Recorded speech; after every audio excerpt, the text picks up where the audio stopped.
All right, this is number 22 on the Algebra 2 practice test. So it says two students work the same problem. So we've got Jamie and Taylor. So the first thing I'm going to do is look at the two problems because it says which statement is true. So I need to figure out which statement is true. So I have an equation here and I know that I can cross multiply these to work this out. So in step 1, they didn't change the left. And here I can see that they changed the 5 to a 1, and so that kind of changes the whole equation. Over here on Taylor's, so it looks like they took the 1 and they multiplied it by the 2x, and then they did the x plus 3 times 5. So 5 times x is 5x, 5 times 3 is 15. So this step 1 on Taylor's side, it looks correct. Where over here on Jamie's side,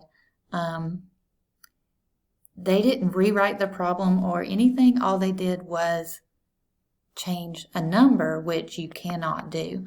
So if we look at it and say, let's see which statement is true.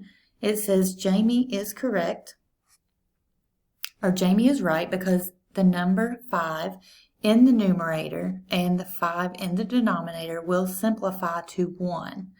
All right, so they tried to simplify the 5 here, but you can't do that because this is a binomial, which means you can only do that if all of these have a multiple of 5. So like if this were a 5 or a 10 instead of a 2, then you could reduce all 3 of those, but you can't just cancel those out and reduce part of the binomial there. So that one is not correct. It says Taylor is right because 1 times 2x plus 5, 1 times 2x plus 5 equals 5 times x plus 3 is one method to solve.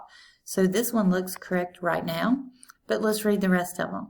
It says Jamie is wrong because step 2 and 3, okay, I didn't even make it down to 2 and 3, but step 2 and 3, she should have added x to both sides.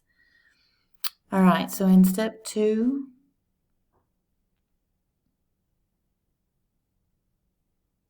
okay, so yeah, they actually subtracted an x from one side and subtracted a 1. So all they did was basically move the variable to the same side and then move the numbers to the same side. So if you subtract x, so these are okay, not probably the way I would do it, but these are okay, but it's not wrong.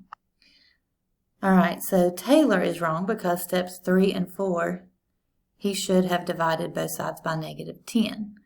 All right, so you're solving for x, so you always divide by the number that's beside of the x. So they divided both sides by 3, so that one's correct, and it says this one's wrong, so that one's not right. So B, that we thought in the beginning, is correct. That is actually the correct answer.